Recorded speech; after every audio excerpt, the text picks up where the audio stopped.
All right. The District Court in Washington County, State of Utah is now in session with Your Honorable Judge P.C. Barnes presiding. Please be seated. Thank you, sir. Good morning. Welcome to 5th District Court. Matter before the Court of State of Utah versus Mia Bailey, case number 2415-01193. The matter is before the court for sentencing. The court has received and read the pre-sentence investigation report. The court has also read victim impact statements submitted by the state, letters from Ms. Bailey's brothers, Corey, Dustin, and Tyler Bailey, as well as her sister-in-law, Amanda Bailey. The court has also read 3 letters submitted by the deceased grandchildren. The court has read psychological evaluation report submitted by the defense, prepared by Julia Conley, Ph.D., dated December 20th, 2024. The court has also read mitigation report prepared by Marissa Sandal, dated December 14th, 2025. Yesterday, a motion was filed by the defense asking this court to allow Ms. Bailey to be sentenced in her absence. Before I get to that, Mr. Stout, Mr. Jager, is the state ready to proceed? Yes, Your Honor. And Mr. Stout, is the defense ready? We are, Your Honor. Thank you. Do you wish to make any argument on the motion submitted? Sir, based on the discussion we had in chambers this morning, I will just be submitting on the written document as is the written motion. Thank you. Mr. Jager? Your Honor, the state will just submit to your discretion, Your Honor. Thank you. As the court stated, the court read the motion that was filed by the defense yesterday after reviewing the evaluations and mitigation report as well as other documents that has been submitted. The court denies the defendant's motion to allow Ms. Bailey to not be present during sentencing. Rule 22B of the Utah Rules of Criminal Procedure states on this point that the defendant may be sentenced in defendant's absence, does not have the absolute right, and the court for those reasons is denying the motion today. Mr. Jager, turn the time over to you. Your Honor, the state is first going to have 2 of the brothers who are victims in this matter that are going to address the court. We will start with Corey. Dustin would be the second one to speak. Thank you, Mr. Corey Bailey. Good morning, sir.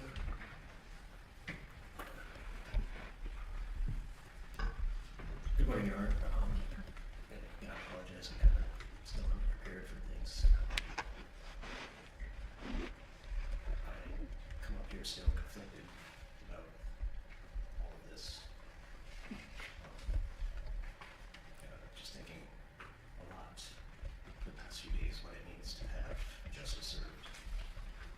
As you may have read my letter, I don't feel like there can be any true justice in something like this.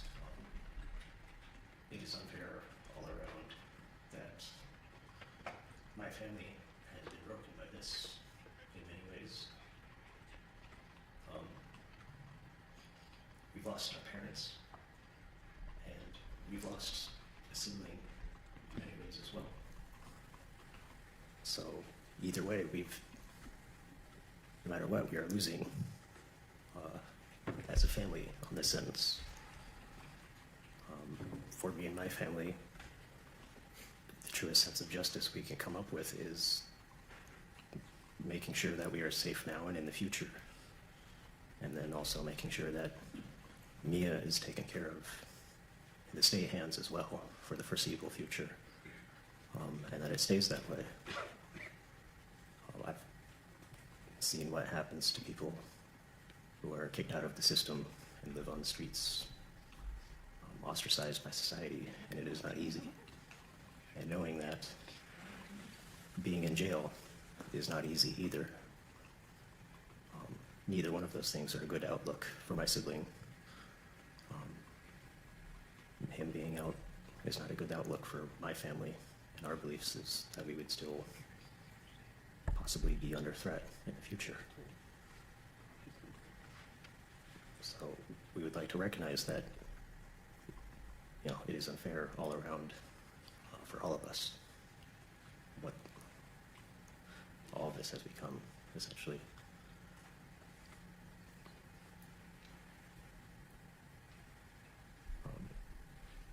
I simply wish we could figure out a better way, and I can't comment on the actions of that day, what role of mentality was going on, whether it was just anger or not. I don't know. I'm still, as I said, very conflicted about all of this. All I know is that what's best for us and what's best for Mia is probably staying in prison for as long as possible. And that's just, for us, that's kind of the reality we've come to. Thank you, Mr. Bailey.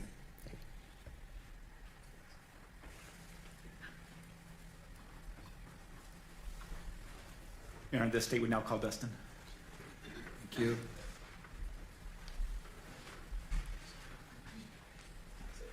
Mr. Bailey, good morning to you. That'd be great. I have a prepared statement, thank you. Your Honor, we sit before this court as the children, grandchildren, sister, brother, mother, extended family, and friends. The majority of the remaining family that hasn't spoken today of Joseph Blue Bailey and Gail Bailey, two real people whose lives were defined not by how they died, but how they lived. We also stand here as a family to Mia. That dual reality is not something we choose, but is something that we must carry honestly. We are addressing the court, Mia, and the public at the same time, because the truth in this case must be spoken plainly without distortion and without hiding behind abstraction. Our father, Joseph Blue Bailey, spent most of his working life as a maritime engineer on tugboats. He was gone for months at a time, doing physically demanding and often dangerous work so his family would be stable and secure. He believed in responsibility, not excuses. If something broke, he fixed it. He showed his values through consistency rather than words, by working hard, providing for his family, and being present in the ways he knew how to be. Our mother, Gail, was a homemaker, but advocacy was her life's work.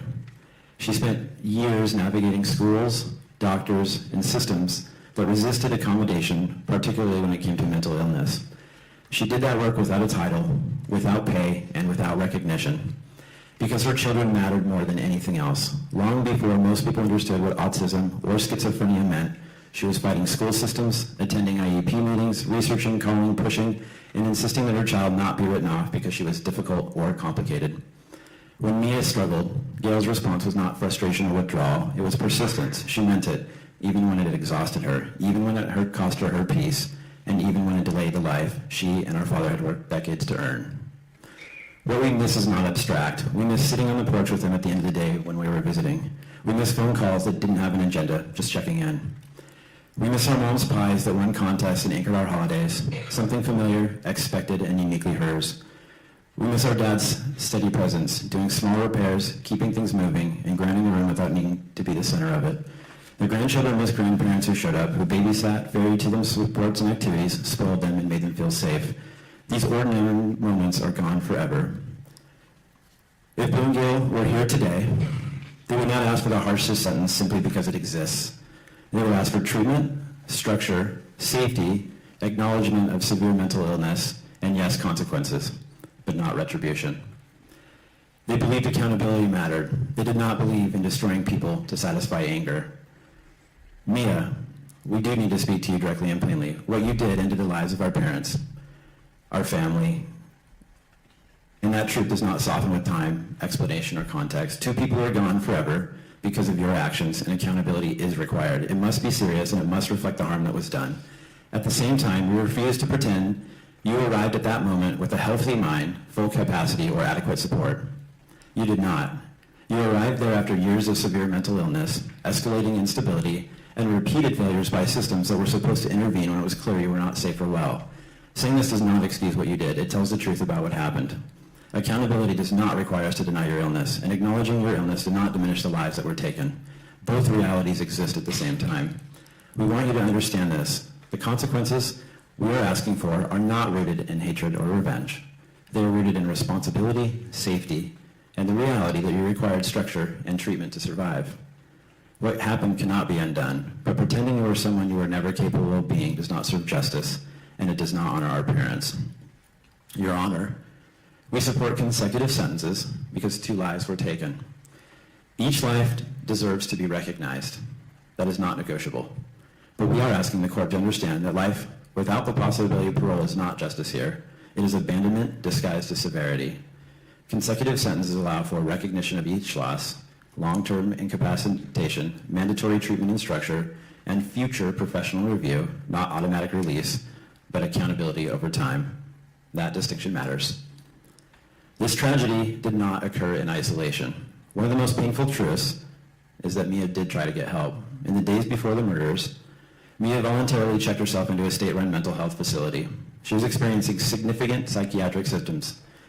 She knew something was wrong, she sought care, and she was released after only 3 days. At the time of her release, she was still experiencing serious symptoms. She was not stable, she was not safe, and she was not adequately supported. We believe, and we say this with care and seriousness, that she should not have been discharged so quickly. That decision was another failure in a long chain of failures that left everybody vulnerable. That failure harmed Mia, and it endangered our parents.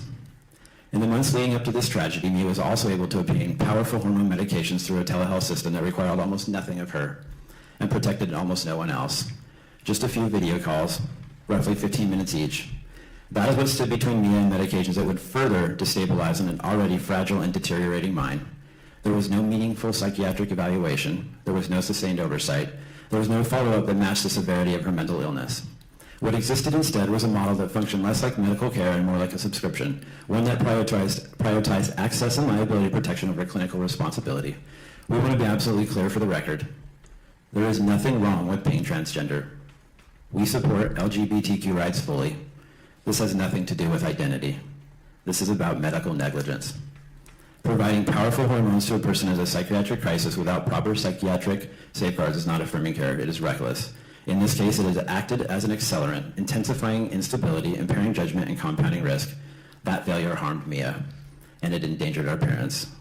Despite loving Mia, despite knowing her struggles, despite trying to help, we were also unable to prevent her access to a firearm.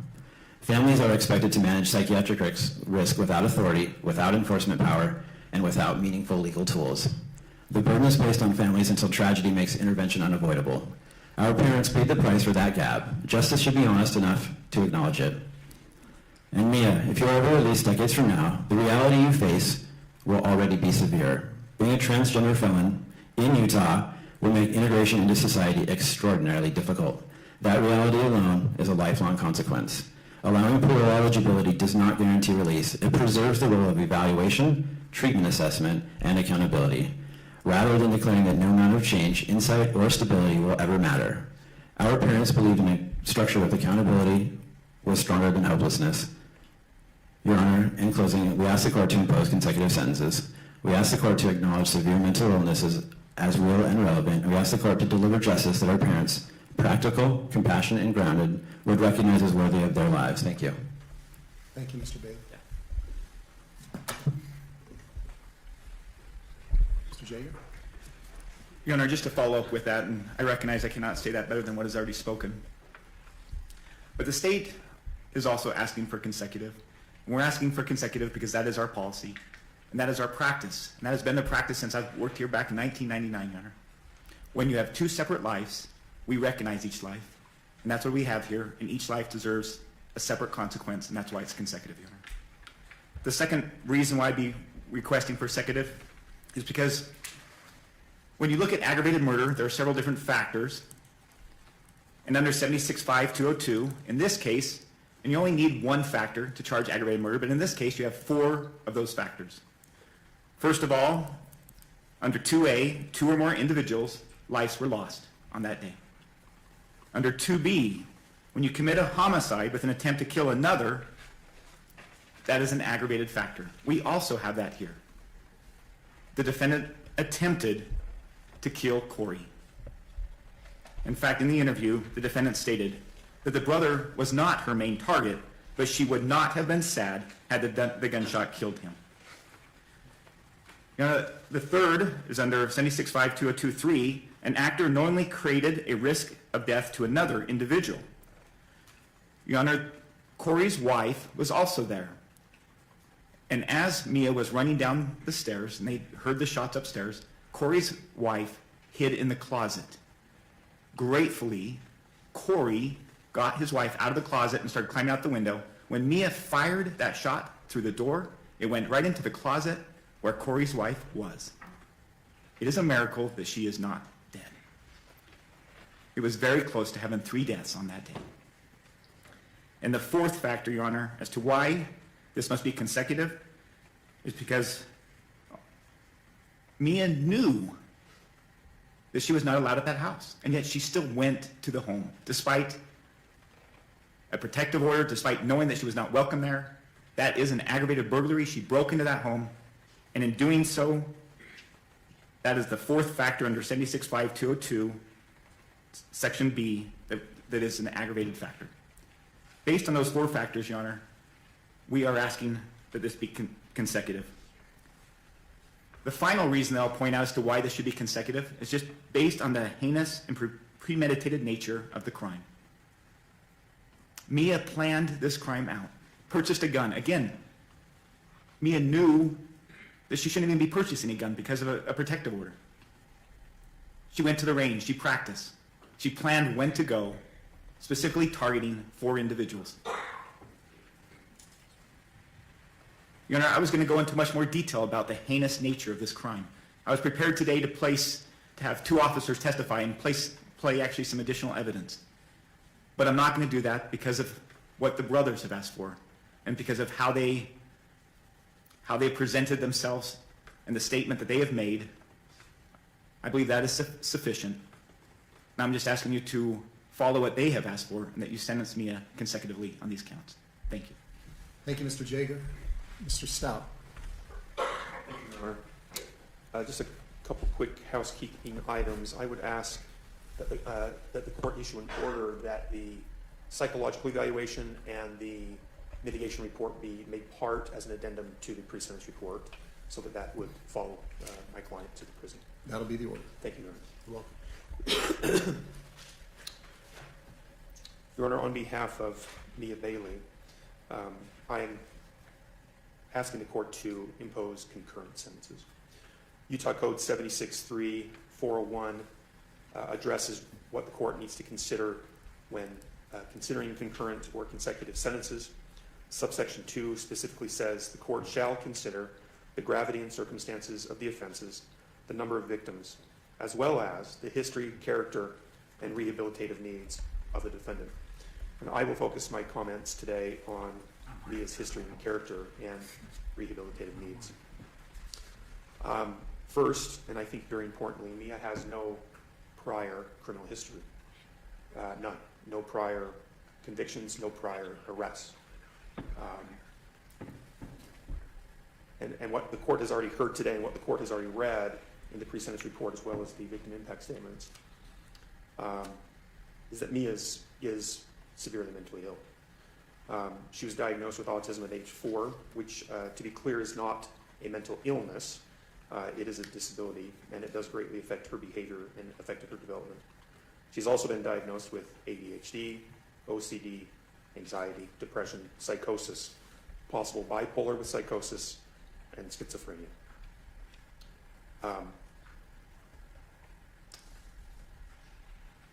Part of this, Your Honor, in the summer of 2023 and 2024, she was admitted to the hospital for paranoia, delusions, and hallucinations.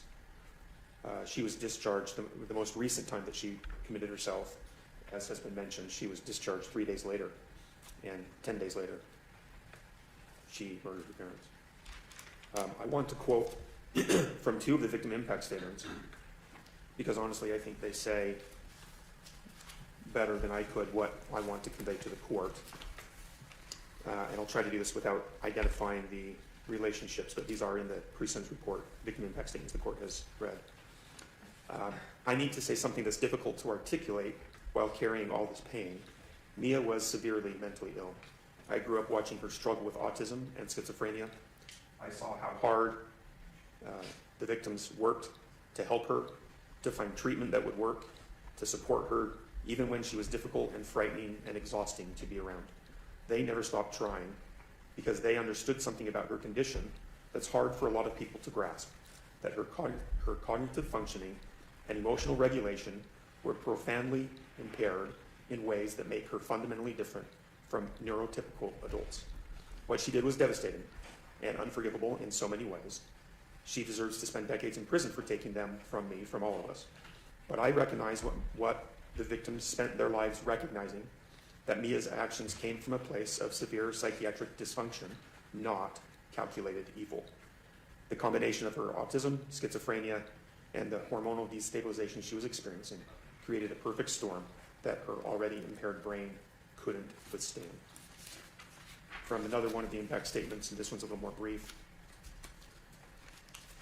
I need this court to understand something fundamental. Mia is not a neurotypical adult who made calculated evil decisions. Mia has severe autism and schizophrenia, a combination of conditions that left her functioning at the cognitive and emotional level of a young child, particularly during times of stress or psychiatric crisis. And I offer these comments, Your Honor, not as an excuse, but somewhat of an explanation, and just on behalf of Mia, for the court to understand what led up to these horrific events. What this shows, Your Honor, is that Mia's history and character is not that of a calculated, evil, cold-hearted person. Her rehabilitative needs are significant, and very well, she may be rehabilitatable, but only time will tell. We can't predict the future on that. I don't know, I don't think anybody knows 20, 30 years from now where Mia will be as far as whether she can function in society, whether she's paid the price. By pleading guilty, Your Honor, she accepted responsibility for causing the death of her parents and assaulting her brother. In the pre-sentence interview, as noted in the pre-sentence report, Mia expressed remorse for her actions and regret for what she did. For all of this, she will spend significant time in prison. But as we all know, how much time she spends in prison will be up to the Board of Pardons. The board will be in the best position in the future to decide if and when Mia can re-enter society. Both the options the court has of concurrent or consecutive, both have the life top as an option. So that, simply put, by imposing concurrent sentences, this will give the Board of Pardons and Parole the greatest flexibility to determine if and when appropriate to allow Mia to be paroled, to be released, and to re-enter society. That's what I'm asking the court to do, is simply give the board the most discretion by allowing concurrent sentences so that they can make that determination, recognizing that under either scenario, they could keep her there for the rest of her life. But concurrent allows them the greatest flexibility to make that decision in the future. And with that, I will submit, Your Honor, I believe my client still wants me to read the statement when the court is ready for that. She understands she has a right to, well, I'll let the court address that. Okay. Thank you, Mr. Stout. You may go ahead and read the statement written by your client. And Your Honor, this, Mia did write the statement. I had talked to her about her option to address the court directly. I also offered the option for her to prepare a statement and have me read it. So I did help her with the very last part of this, but this is her statement, her words. It's fairly short. It brings me great pain and regret of the events that followed. I was not in a stable mindset at the time, and if only I had gotten help, this would have been preventable. It makes me want to die because I can't live with myself. I am sincerely, deeply sorry to my family that I committed this atrocity. I wish I could earn forgiveness in time. Because of my religious beliefs as a Muslim, it would be appropriate to take my life for atonement for what I did. Your Honor, those are Mia's words. And I'm just asking the court to impose concurrent sentences again to give the board the greatest flexibility about making that decision in the future. Thank you. Thank you, Mr. Stout. Anything else that the defense wishes to present? No, Your Honor, that's it. Mr. Jager, anything else? Your Honor, if we could just approach for a moment. You may.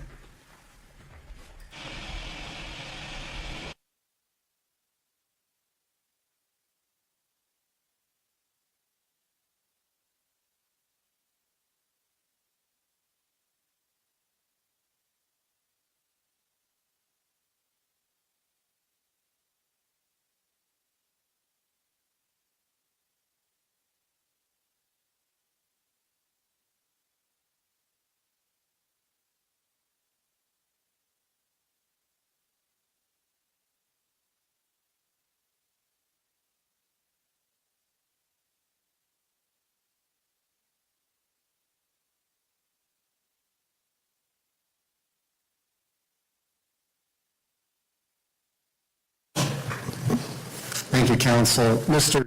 Dowd, can you escort Ms. Bailey up to the lectern, please?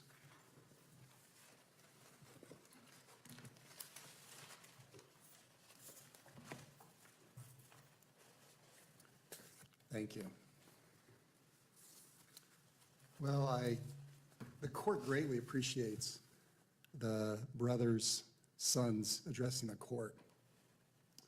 You know, the gravity that this court feels in the courtroom is very real. It's unfortunate these things happen. And Ms. Bailey, you're here because of horrible acts that you committed. The thing that the court's able to receive, as I stated earlier, as I prepared for today, it's the letters that are submitted. The letters give me an opportunity to understand what the victims have been going through. I didn't know your parents, but I feel I kind of know them now.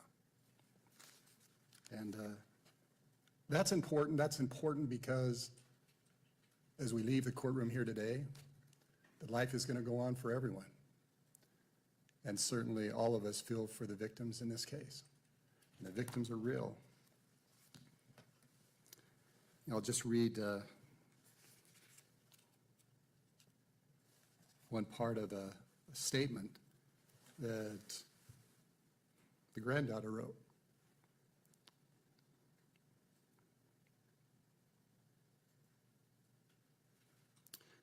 She said, one of my last and most treasured memories with them, Grandma, Grandpa, was a simple, quiet moment.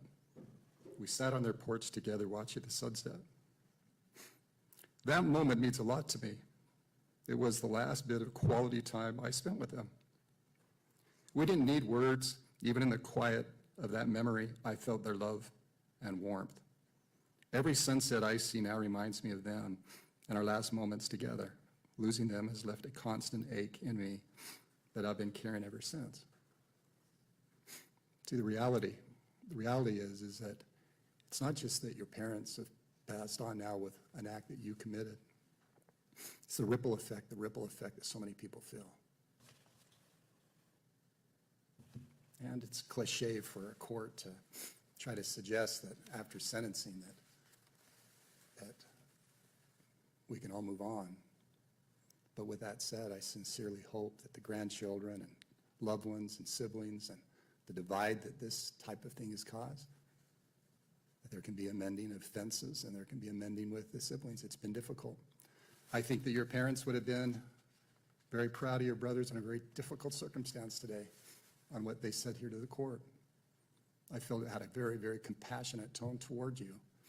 And yet there was accountability, and yet there was the love and the things that your parents taught your family. And that came out, and that should have come out, and I appreciate hearing that. Your acts on that day were very chilling. If we follow what happened, you came to the house, you had a gun, you shot your parents, then you proceeded to go downstairs, the door was locked, shot into the room where your brother Corey and Amanda were, and then you went back upstairs. Ms. Bailey then went back upstairs. She stated she returned to her father, who was lying on the ground, and shot him one more time in the head to make sure he was dead. Spent shell casings were also found near Joseph Bailey's body. She heard her mother making noises. Ms. Bailey walked back over to her mother and shot her in the head to make sure she was dead.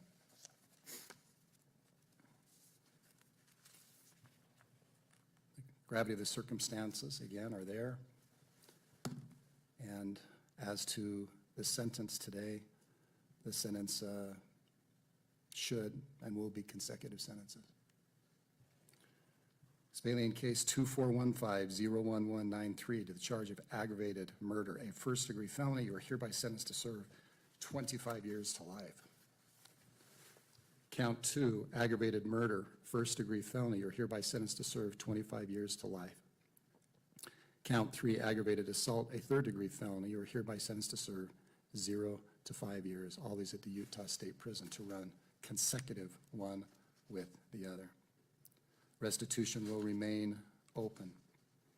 You're hereby remanded to the Department of Corrections to serve this sentence. Good luck to you. Thank you, Your Honor. Court will be in recess. Great, thank you.